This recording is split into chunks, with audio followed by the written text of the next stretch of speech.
안녕하세요. 개발자 구디인입니다. 이번 시간에는 클라이언트, 즉 브라우저와 백엔드, 서버와 통신을 어떻게 하는지에 대해서 그 논리적인 구조를 한번 살펴보는 시간을 가져보도록 하겠습니다. 그래서 제가 준비한 이 주제는 HTTP와 HTTP 메서드라는 주제를 가지고 왔고요. 여러분들이 이미 많이 접해보신 단어일 겁니다. 이 상단에 이 도메인 주소를 봐도 HTTPS 이렇게 붙는 것처럼 우리가 어떤 도메인을 접근을 했을 때 반드시 이 HTTPS 이렇게 프로토콜이 붙거든요. 그래서 이런 것들을 어떤 의미인지 한번 살펴보도록 하겠습니다. 자, 오늘의 학습 목표입니다. 첫 번째로 HTTP의 개념과 동작 원리를 이해한다. 두 번째로 클라이언트와 서버 간의 요청, 응답 구조를 이해한다. 세 번째, 주요 HTTP 메서드, get, post, put, 패치, delete 등 이런 의미와 사용 시점을 학습한다. 이 세 가지를 한번 집중적으로 살펴보시면 좋을 것 같습니다. 자, 그러면 가장 처음에 우리가 살펴봐야 할 것은 HTTP란 무엇인가 이 정의를 한번 살펴봐야 합니다. HTTP란 하이퍼텍스트 트랜스퍼 프로토콜의 약자라고 해요.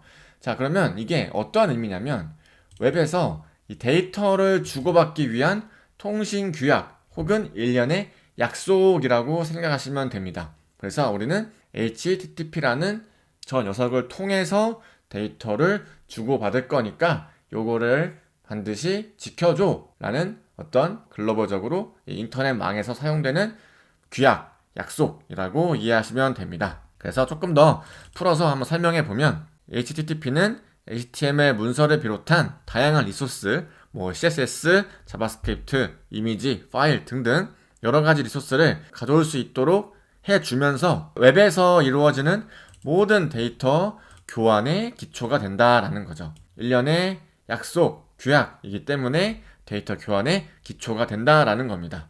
또한 웹 브라우저, 즉 우리가 클라이언트라고 부르는 그것들과 서버 간의 이 데이터 요청을 리퀘스트라고 하는데 그 요청을 클라이언트에서 받았을 때 서버가 응답을 하는 이 방식으로 동작을 한다라는 거예요.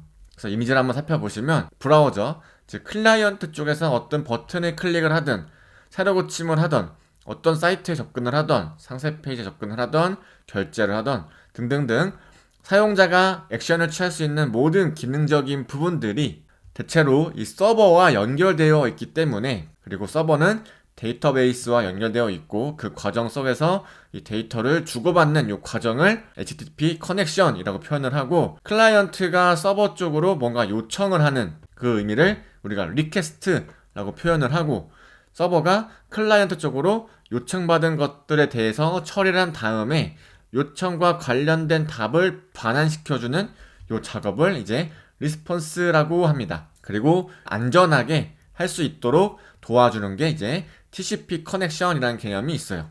자, 요거는 지금 당장 중요한 건 아니니까 이 리퀘스트와 리스폰스가 어떤 개념인지 이 숙지를 하는 게 더 중요합니다.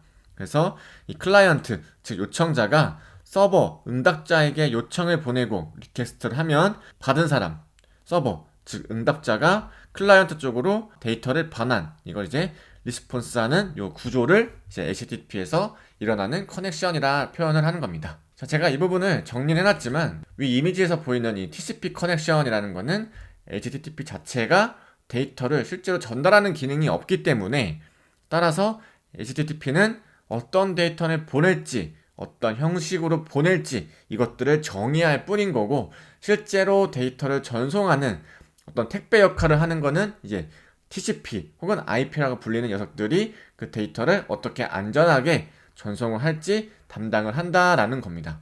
그래서 이 용어는 그냥 참고만 해주시면 돼요.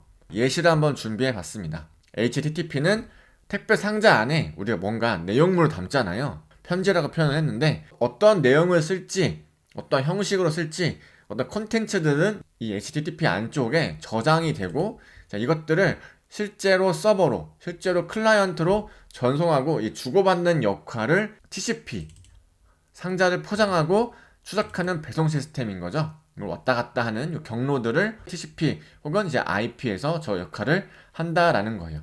그래서 이 목적지 주소로 어디로 데이터를 보내주세요 라는 걸 이제 라우팅이라고 우리가 리액트 시간에 배웠었죠. 이 TCP와 IP가 그 역할을 한다라는 거고, 실제로 온라인 요 계층망, 네트워크 이런 거는 고속도로 뭐 이런 거에 표현할 수 있겠죠. 실제 도로망, 운선 수단 이렇게 표현을 할 수가 있는 거기 때문에 어떤 데이터를 이 주고받는 과정에서 각각의 맡은 역할이 무엇인지에 대해서 좀 이해를 하시면 좋을 것 같습니다.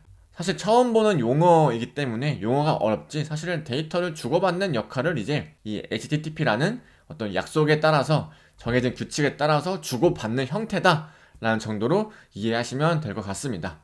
자, 그러면 그 형태가 어떤 건지, 저 규약이 무엇인지, 약속이 무엇인지 한번 살펴봐야겠죠. 자, 1.1 HTTP 통신의 기본 구조라고 제가 정리해 놨습니다.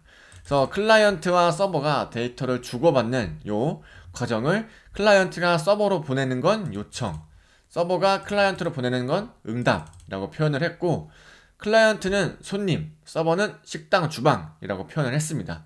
그래서 손님이 주문서로 리퀘스트를 딱 전달을 하면 주방은 손님이 보낸 저 주문서를 가지고 음식을 만들어서 대접을 하죠. 이걸 이제 응답이라고 볼 수가 있는 겁니다. 그래서 이 약속의 이 프로토콜이라고 불리는 일련의 약속, 규약은 시작줄, 헤더, 본문 이렇게 세 가지 구조로 되어 있는데, 예를 들어서 로그인 요청을 했을 때 포스트라는 이 방법으로 로그인하는 주소에 HTTP 어떤 버전으로 보낼게 라는 겁니다.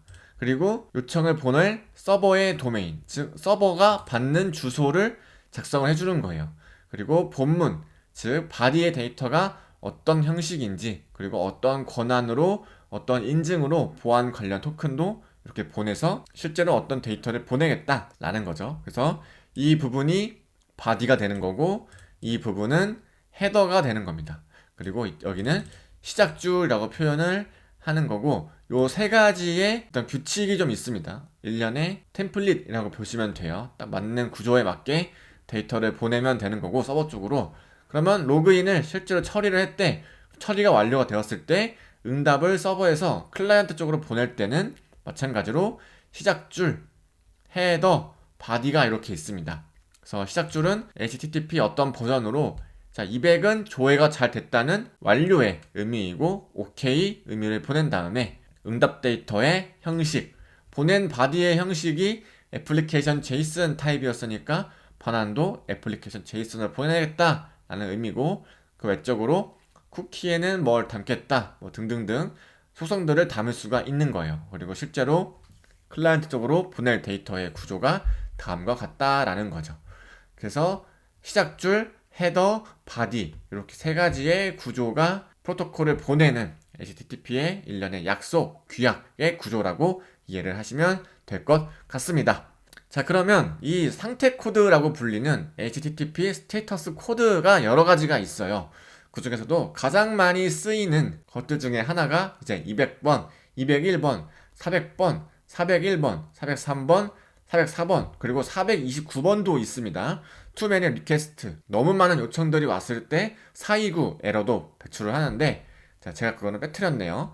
그리고 500번 서버 에러가 이렇게 있습니다. 스테이터스 코드를 제대로 알고 있으면 여기서 이 번호에 따라서 200번을 받으면 요청을 성공을 했구나, 201번이면 리소스가 제대로 생성이 되었구나, 400번이면 잘못된 요청이구나, 404면 리소스가 없구나, 401이면 인증이 실패했구나, 403이면 권한이 없구나, 500번 때면 서버가 내부적으로 오류가 있구나, 이렇게 이해하실 수가 있는 겁니다. 그래서 이 스테이터스 코드를 보고 개발자들이 코드를 분석을 할 때, 그리고 에러 메시지를 뭐 콘솔 로그에 출력을 했을 때 이런 부분에 에러가 있다, 스테이터스 코드를 보고 어떤 부분이 에러일지 짐작을 하고 디버깅을 진행을 하는 거죠. 그래서 이 부분도 잘 정리를 해두시면 좋을 것 같습니다.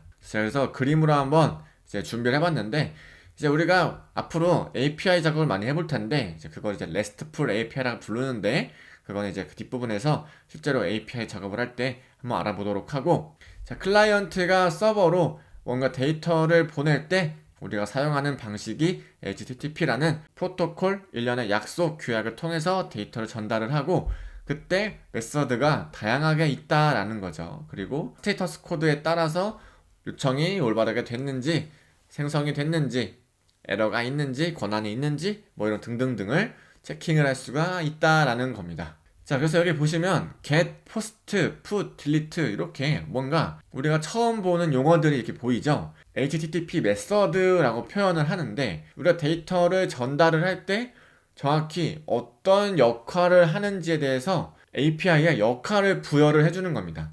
이 get 같은 경우에는 조회, post는 생성, put은 수정, delete는 삭제 이렇게 네 가지가 대표적으로 API가 역할하는 맞춤형 옷이라고 이해하시면 될 것 같아요.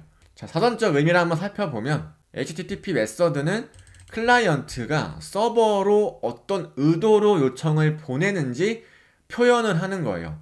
get이라는 방법으로 보내면 서버로부터 나는 리소스를 조회하겠다라는 의미예요. 그리고 post로 보내면 새로운 리소스를 생성하겠다라는 의미고 put을 보내면 기존의 리소스를 전체에 대해서 수정을 하겠다라는 거고 자, 패치 메서드는 put과 비슷하지만 put이 전체 데이터를 수정하는 것 반면에 put은 기존의 데이터에서 일부분만 찾아서 수정을 하는 차이점이 있습니다. 이 두 개를 쓸 때는 정확히 내가 어떤 의미로 쓰는지를 좀 체킹을 해서 역할을 그리고 의도를 부여해주면 좋겠죠. 그리고 delete는 당연히 아시겠지만 리소스를 삭제하는 역할을 담당한다 라고 이해하시면 될 것 같습니다. 자, 제가 예시를 적어놨는데 조금 확 와닿지 않으실 것 같아서 자, 시나리오를 몇 개 준비해 봤습니다. 우리가 API를 앞으로 만들어 볼 건데 자, get이라는 의도로 슬래시 유저라는 API가 담당하고 있는 URL로 통신을 했을 때는 모든 사용자를 조회하는 역할이다 라는 거예요. 이 유저스가 유저들의 집합일 것 같은 어떤 의미를 가지고 있죠. URL 자체에서. 그리고 뒤에는 조회라는 의도로 유저스 중에 이 특정 유저 아이디를 가진 사람만 조회하겠다라는 의미예요. 그리고 포스트 같은 경우에는 유저스라는 것 중에 내가 새로운 사용자의 저 집단 안에 하나의 유저를 추가하겠다라는 의미고 마찬가지로 put은 특정 사용자의 전체 정보를 수정하겠다. 패치는 특정 사용자의 정보를 일부만 수정하겠다. delete는 특정 사용자를 삭제하겠다라는 어떤 예상 시나리오라고 이렇게 이해를 하시면 될 것 같습니다.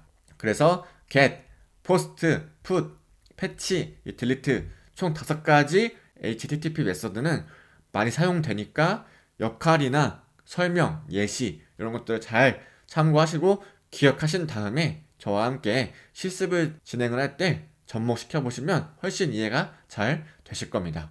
그래서 다시 돌아가서 자, 오늘의 학습 목표처럼 HTTP의 개념과 동작 원리를 가볍게 한번 살펴봤으니까 데이터를 주고받는데 어떤 템플릿, 어떤 약속, 어떤 규약으로 데이터를 주고받는구나. 이게 HTTP구나 라고 이해하시면 되고 이때 클라이언트가 서버로 데이터를 요청하는 걸 이걸 리퀘스트라고 하고 응답을 받는 걸 리스폰스라고 표현을 한다. 그리고 HTTP는 실제로 데이터를 전달하는 기능이 없기 때문에 TCP나 IP라는 걸 도입을 해서 데이터를 안전하게 주고받는 경로를 사용해서 데이터를 전달한다.